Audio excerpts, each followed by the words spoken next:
Buffy shows up to rescue him. Here we have a gender role flip where Buffy is the warrior protagonist and Pike is the damsel in distress, a feminist subversion explicitly noted by actor Luke Perry in promotional material. Pike is the damsel in distress in the movie. So we did the big role reversal thing and Swanson's the hero. Buffy takes Pike to her place. She vents her insecurities to him and they bond. Buffy has gotten over her classism and can respect him regardless of what tax bracket he belongs to. The next day at school, Buffy's former friends now hate her because she stopped caring so much about her appearance, and they trash talk her behind her back. Andy sexually harasses Buffy, causing her to reflexively respond with physical aggression. People act horrified by this, but we, the audience, are with Buffy, and we respect her standing up for herself in a world hostile to women. When Jeffrey shows up to defend Buffy with macho possessiveness, Buffy realizes how disrespectful he is and just blows him off. Buffy goes to cheerlead at a high school basketball game, at which Grueller has decided to show up as a player in order to cheat with his vampire powers, in a possible homage to Teen Wolf, and Buffy runs out to the court to engage him. This leads to a shocked shout. There's a girl on the court! Yeah, apparently the basketball player floating in the air and snarling at people with a mouthful of pointed teeth didn't faze him. But a girl on the court? How absurd!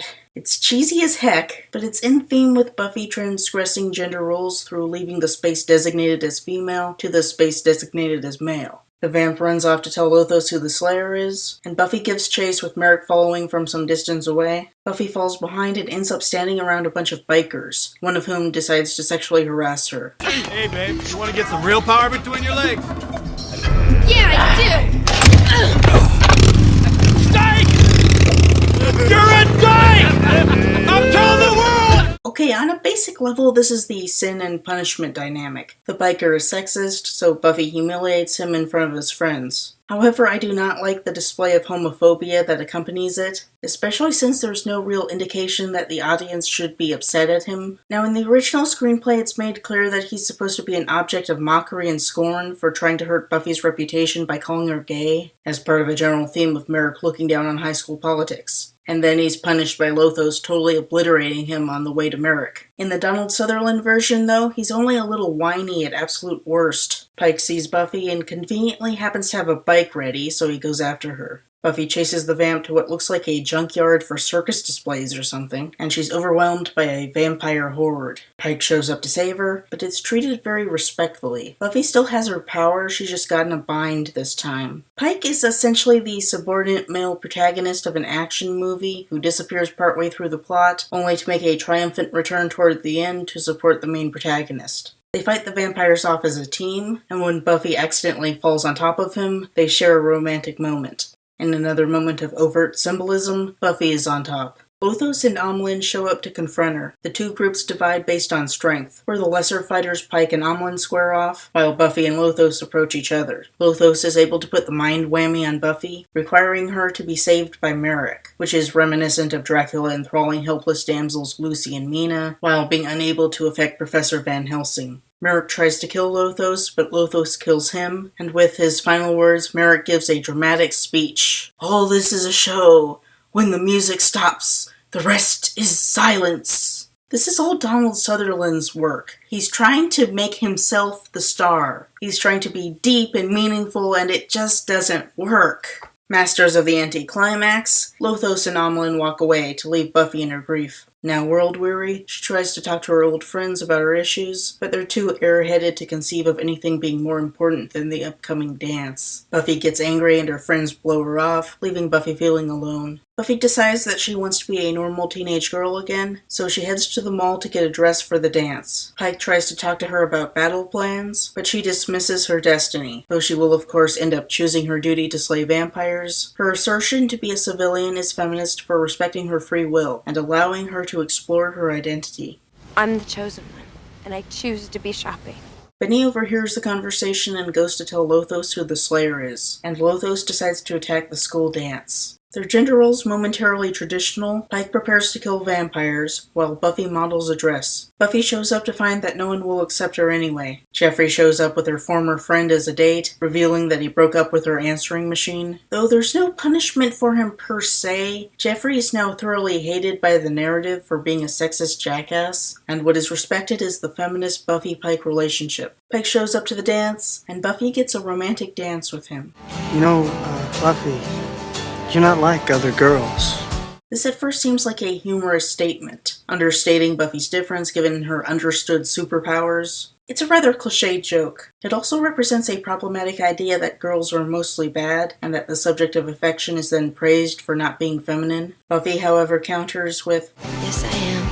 girls are not bad, and Buffy is good in her identity as a girl. The vampires show up, most of them wearing fetish outfits for some reason, and Buffy and Pike switch back into their non-traditional gender roles. Pike resumes being the sidekick, handing his weapons to Buffy and only going after the lesser vampires himself. She takes his leather jacket and proceeds to fight vampires in this blend of masculine and feminine attire, which shows up again in the season 1 finale Prophecy Girl. A snooty popular girl commits the sin of being glad that the vampires are attacking Buffy and not anyone who matters, and a vampire smiles at the audience as he goes to punish her. I don't particularly like that. It just seems nasty. More on that later. Buffy heads into the basement to confront Amelin and Lothos. It's not gotten into very well, but Lothos seems to be grooming Buffy into becoming his vampire bride, and he gives assent for Buffy to kill Amelin. Actor Paul Reubens decides to improvise a joke where his character takes forever to die, like he's a bad actor in a play. This campiness is juxtaposed with a vampire DJ taking over upstairs. Lothos draws Buffy into his thrall and goes to bite her. Upstairs, Pike fights Benny and slams him into some electrical equipment, killing the music. The sudden silence snaps Buffy out of her trance. She repeats Merrick's dying words as if they were deeply meaningful. "They're not!" and rejects Lothos's creepy attempts to romance her. Lothos reacts with sexism, and Buffy punishes him with a good slaying. Though there are a lot of witnesses, they all rationalize the vampires away as gang members or cultists. Buffy and Pike share another romantic dance and then ride away into the sunrise. During the credits, there are a series of clips showing the aftermath. The dorky principal takes credit for saving the students, and traumatized snooty popular girls are shown to be laughed at. One student describes the attackers in a gag at the expense of Republicans. They had this look in their eyes, totally cold, animal. I think they were young Republicans.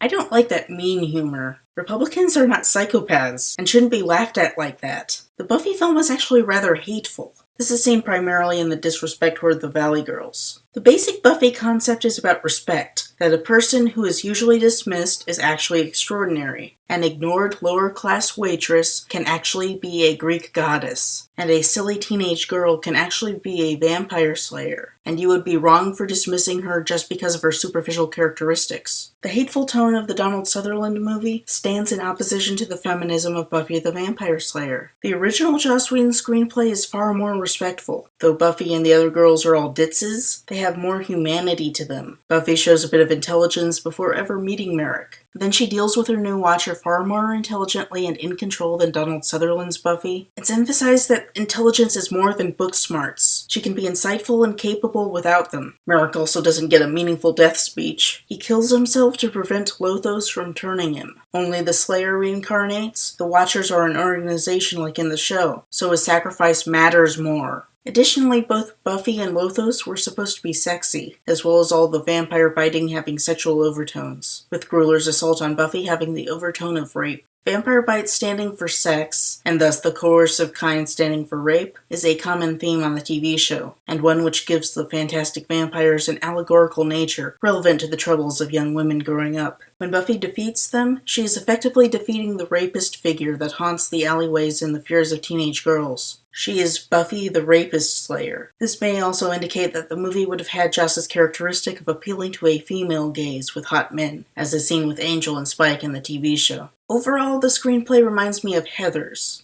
In 1999, Joss's original screenplay was adapted into a graphic novel tie-in to the TV show, with Buffy and Merrick modeled off of their TV show actors. Despite having a few issues with it, possibly that the vampires look nothing like his vampires, Joss has given this his blessing and deemed it series canon. In general, it's faithful to the original screenplay, but trimmed down to fit the shorter story. The end is altered to have Buffy inadvertently burn down the gym, as is described in the TV show as the reason for moving to Sunnydale for a fresh start. Interestingly, the "not like other girls" line is referenced during the climax, and recontextualized to be something Buffy embraces to say she's a better Slayer than those who came before her, both because she continues to fight Lothos when most would consider it hopeless, and because she's smart enough to improvise tactics, which is an idea expressed in the TV show, particularly in Season 2, Episode 10, What's My Line, Part 2. Because the line is removed from the context of a boy complimenting a girl, which receives the appropriate subversion when it occurs, Buffy embracing it works in a feminist context. In 2009, it was announced that Fran Rubel Kuzui was going to make a reboot of the Buffy film that Joss Whedon would not be involved with. This caused a huge torrent of hatred from Joss Whedon fans, some of which have a xenophobic anti-Japan nature, as she made a statement that Buffy's success comes from the foundation of Japanese media like Sailor Moon. The general thought process behind that being that she was responsible for the film's failure, and that Joss Whedon is so integral to Buffy's success that it's offensive to think it could be carried out well in anyone else's hands.